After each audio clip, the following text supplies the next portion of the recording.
Hi everyone, and welcome to week 15 of creative writing. I am your teacher, Hayleigh Worgan. Thank you all so much for joining me today. Thank you to those of you who have emailed. I think I have addressed all of your questions thus far.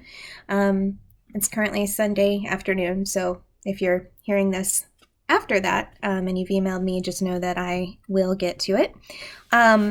So I do want to say, I know that seniors, you have grades due and there are a lot of things coming up for you guys. So my advice is to go ahead and make sure that all of your work is caught up, right?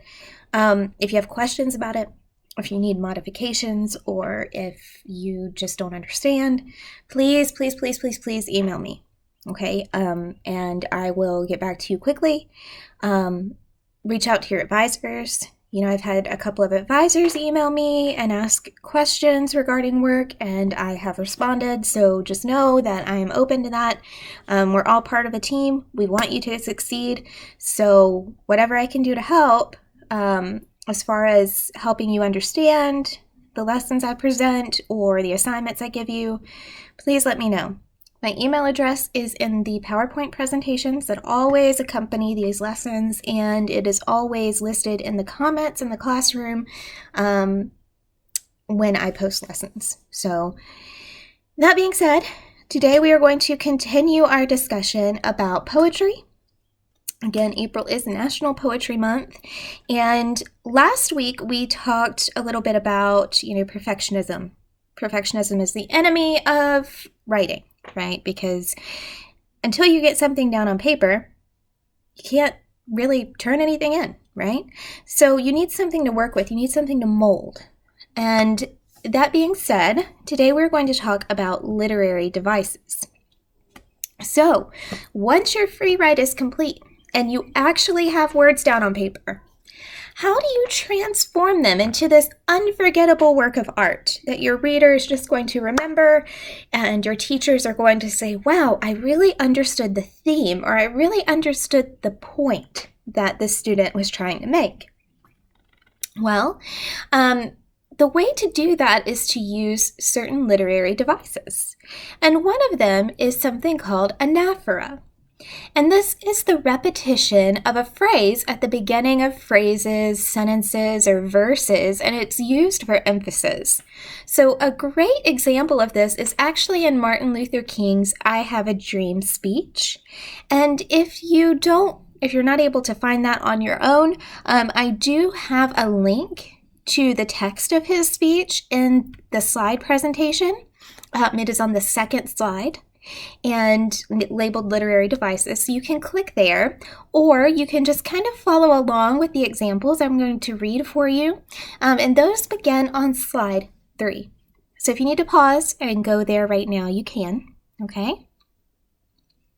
So I'm going to start reading from slide 3 and talking to you about these examples of anaphora in Martin Luther King Jr.'s I Have a Dream speech. Now is the time to make real the promise of democracy.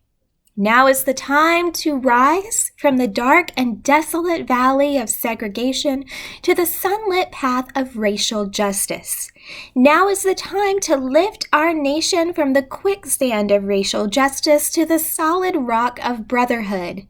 Now is the time to make justice a reality to all of God's children. Now, notice how now is the time is repeated at the beginning of every sentence here.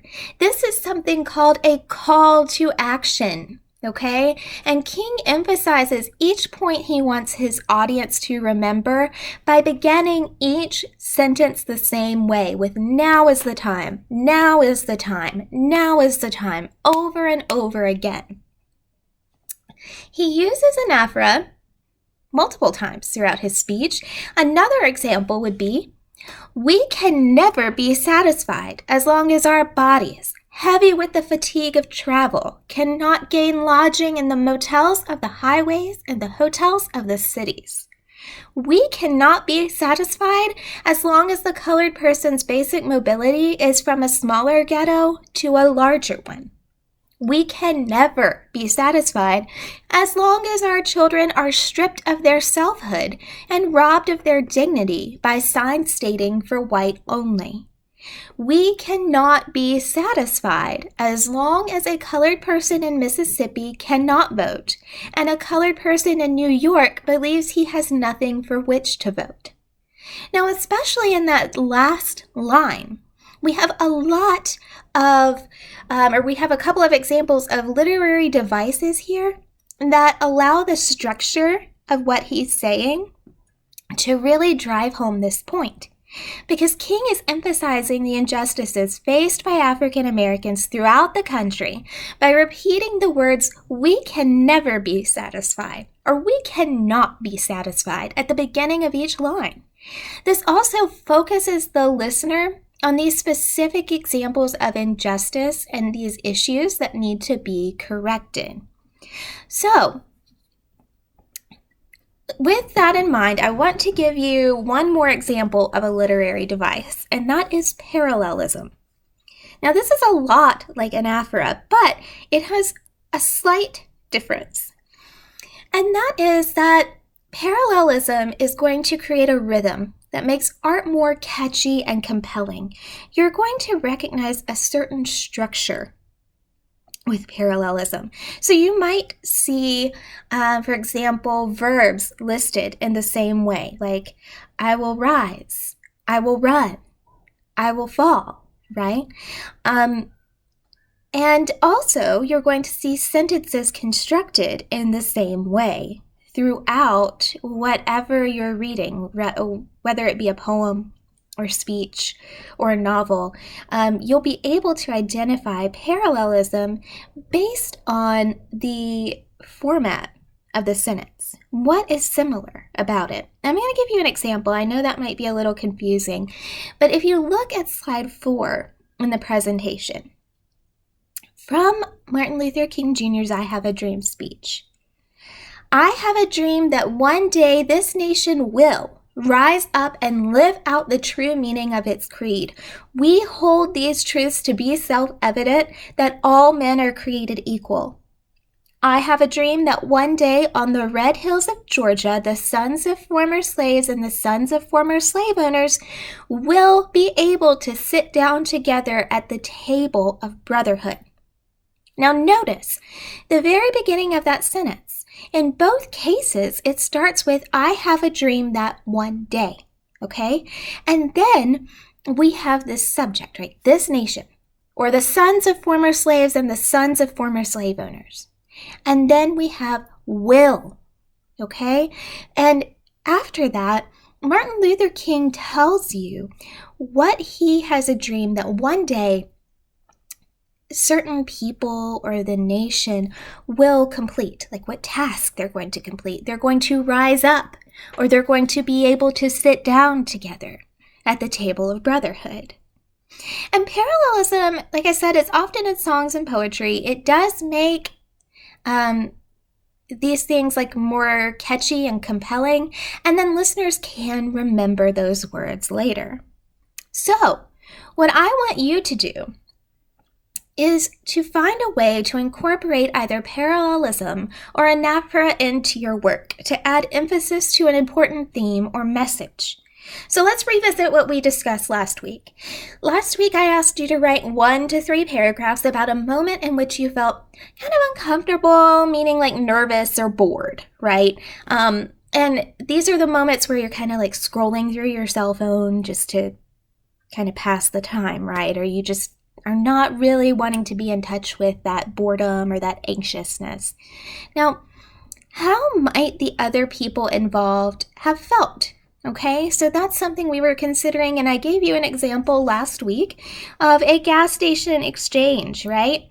So today I'm going to ask you to turn those thoughts into a poem. And the poem should be free verse, but it needs to include some repetition in the form of parallelism and or anaphora. So I'm going to give you guys an example, and this is using the paragraph that I included in last week's presentation. Okay, my example. Today was the day I paused. Today was the day I paused and heard myself speak aloud. in a voice unrecognizable and dripping with frustration. Today was the day I paused over a cup of coffee and considered all the things I could have said differently. Today was the day I paused and asked myself if the world might be a little brighter if we viewed it through another's eyes. Here in this moment, I remain, owing an apology to a stranger and wishing today was the day I paused. Okay, notice, this is a very short poem, you guys, but I do repeat this phrase, today was the day I paused, and we have this example of anaphora. So what I want you to do is create your own poem. At least 3 stanzas. You can do more, but you don't have to do any more than 3. It can be a very short assignment this week, you guys. Free verse. And I want you to use either anaphora or parallelism. You could use both if you want to, okay? Remember, this is mainly just repetition, some form of repeating a phrase, okay? This is due by Friday, April 30th at 11:59 p.m.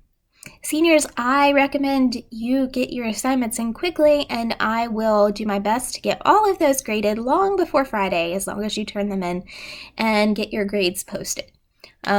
And I wish you guys the best of luck. Again, if you have questions for me, please reach out to me. Please reach out to your advisors. I want you to succeed. So just let me know if there's anything I can do to help you understand these assignments any better, you know?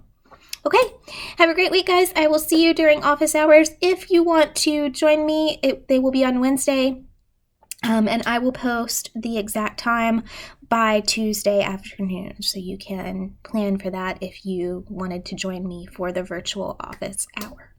Okay, bye, guys. Have a good week.